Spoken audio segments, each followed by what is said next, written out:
एक समय की बात है, गौतम बुद्ध के हजारों शिष्य उनके पास अध्ययन करने आते थे। गौतम बुद्ध से जब भी कोई ज्ञान प्राप्त कर लेता था तो उसे किसी दिशा में लोगों को जागरूक करने तथा शिक्षा देने के लिए भेज दिया करते थे।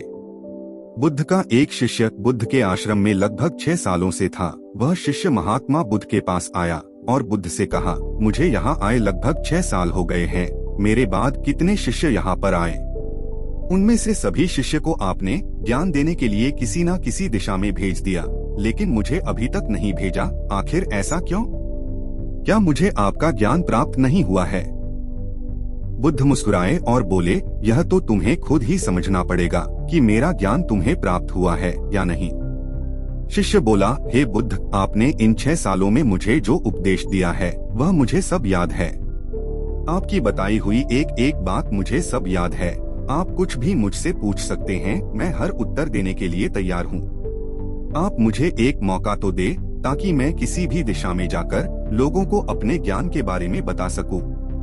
इस पर बुद्ध ने कहा कि ज्ञान की बात को याद रखने से कोई फायदा नहीं जब तक तुम उस आदत को खुद नहीं अपनाओ। शिष्य ने कहा, जो भी हो, कृपया मुझे एक मौका जरूर दें।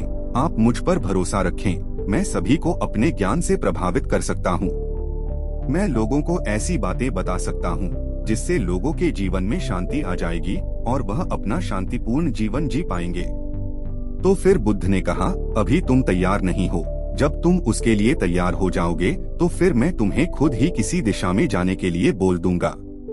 शिष्य ने कहा, क्या आपने मुझे इन 6 वर्षों में इतना भी ज्ञान नहीं दिया कि मैं किसी को प्रभावित कर पाऊं? बुद्ध ने कहा, ठीक है, तुम पूर्व दिशा में चले जाओ, वहाँ एक गांव मिलेगा, वहाँ से भिक्षा मांग कर लाना और अपने ज्ञान से लोगों की मदद करना। कल सुबह तुम वहाँ अकेले जाना और शाम में आकर मुझे बताना कि तुमने लोगों की सहायता कैसे की।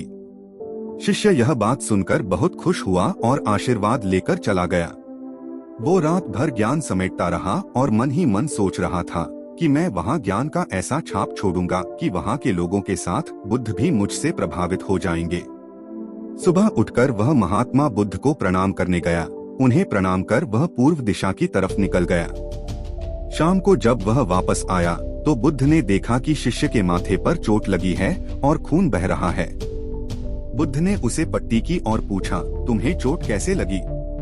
शिष्य ने कहा, वहाँ के लोग बेहद ही दुष्ट हैं, उन्हें जरा भी बुद्धि नहीं है। मैं उस गांव में भिक्षा लेने गया पर किसी ने मुझे भिक्षा नहीं दी, सब मुझे वहाँ गालियाँ दे रहे थे। एक व्यक्ति ने भिक्षा तो दी थी लेकिन नीचे फेंक कर और कहा, इसे उठा लो। मैंने उन्हें काफी समझाया लेकिन मेरी बात सुनने को तैयार ही नहीं थे। उन्होंने मेरे साथ हाथापाई की जिससे मुझे चोट लग गई। बुद्ध, आप मुझे दूसरी जगह भेजिए जहाँ के लोगों में ज्ञान हो, वो इस तरह ना हो। बुद्ध शिष्य की बात सुनकर मुस्कुराए और बोले, अगर दूसरे गांव में भी ऐसे ही गांव के लोग होंगे तब तुम क्या करोगे? शिष्य ने कहा, हे बुद्ध, मैं ऐसे लोगों को कोई ज्ञान नहीं दे सकता। वह लोग अज्ञानी हैं, उन्हें कौन समझाए? बुद्ध ने कहा, वह लोग अज्ञानी नहीं बल्कि ज्ञानी है। उनके पास बहुत ज्ञान है परंतु उनके पास खुद का ज्ञान है।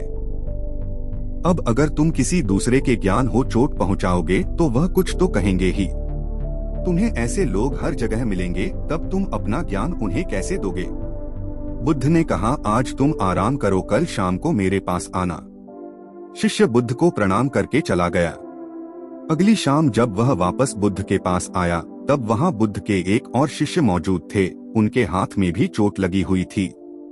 बुद्ध ने शिष्य के हाथ पर चोट देख उस पर पट्टी की और उससे पूछा, तुम्हें यह चोट कैसे लगी? शिष्य ने कहा, आपने पूर्व की ओर एक गांव में मुझे जाने के लिए कहा था तो वहीं मुझे चोट लगी। बुद्ध ने कहा, वहां तुम्हारे साथ क्या क्या हुआ तुम मुझे बताओ। शिष्य ने कहा, वहां पर मैंने सबसे भिक्षा मांगी लेकिन किसी ने भी भिक्षा नहीं दी। एक व्यक्ति जिसने भिक्षा दी भी तो मुझे जमीन पर फेंक कर दी थी और कहा, उसे उठा लो, तो मैंने उसे उठाकर अपने झोले में रख लिया और मैंने उसे सफल होने का आशीर्वाद दिया। तब उस व्यक्ति ने मुझसे कहा, आप बड़े अजीब लगते हो, मैं आपका अपमान कर रहा हूँ और आप मुझे आशीर्वाद दे रहे हो। तो मैंने उनसे कहा कि आप दानी हो, आपने मुझे दान दिया है इसलिए मैं आपको आशीर्वाद दे रहा हूँ। फिर मैं वहाँ से आगे गया। तो कुछ लोगों ने मुझे वहां से वापस जाने के लिए कहा। उन्होंने मुझे कुछ अपशब्द कहे और मुझ पर पत्थर भी फेंके, जिससे मुझे चोट लग गई। और जब मैं वापस आ रहा था तब रास्ते में मैंने एक माँ को रोते हुए देखा।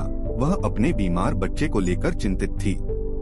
मैं तुरंत जंगल से जाकर उसके लिए जड़ी बूटी लाया, लेकिन वहाँ के कुछ लोग जड़ी बूटी देने नहीं दे रहे थे। फिर मैंने उनसे विनती की वह मुझे उस बच्चे का इलाज करने दे। उसके बाद वह जैसा कहेंगे मैं ठीक वैसा ही करूँगा। फिर जिस व्यक्ति ने मुझे भिक्षा दी थी उसने गांव वालों को समझाया। तब उन्होंने मुझे उस बच्चे को जड़ी बूटी लगाने दी। उसके कुछ देर बाद वह बच्चा ठीक हो गया। फिर गांव के जिन लोगों ने मुझसे अभद्र व्यवहार किया था उन्होंने मुझसे माफी मांगी और धन्यवाद कहा। फिर मैं वहां से वापस आ गया। हे बुद्ध, मेरी आपसे एक विनती है। उस गांव के लोग बहुत भोले भाले हैं। क्या मैं रोज उसी गांव में जाकर भिक्षा मांग सकता हूँ? यह सभी बातें पहला शिष्य खड़ा होकर बड़े ध्यान से सुन रहा था। उसने यह सुनते ही बुद्ध के चरणों में गिरकर कहा, हे बुद्ध, मैं समझ गया हूँ कि अभी मैं उस लायक नहीं हुआ हूँ कि मैं दूसरों को ज्ञान दे सकूं। बुद्ध ने कहा, हमें बाहर वैसे ही लोग दिखाई देते हैं जैसे हम अंदर से होते हैं। जब तक स्वयं को नहीं बदल सकते तब तक किसी को नहीं बदल सकते हैं। खुद में बदलाव लाना ही जरूरी है। अपने आप में बदलाव लाकर ही इस दुनिया को आप जीत सकते हो। तो दोस्तों, ये कहानी आपको कैसी लगी? उम्मीद करता हूँ इस कहानी से प्राप्त ज्ञान से आपके जीवन में सकारात्मक बदलाव जरूर आएगा। अगर वीडियो अच्छी लगी हो तो लाइक कर देना, और अगर ऐसी ही और एजुकेशनल वीडियो देखना चाहते हो तो हमारे चैनल को सब्सक्राइब कर लीजिए, क्योंकि मैं आप लोगों के लिए ऐसी ही एजुकेशनल वीडियो लाता रहता हूँ।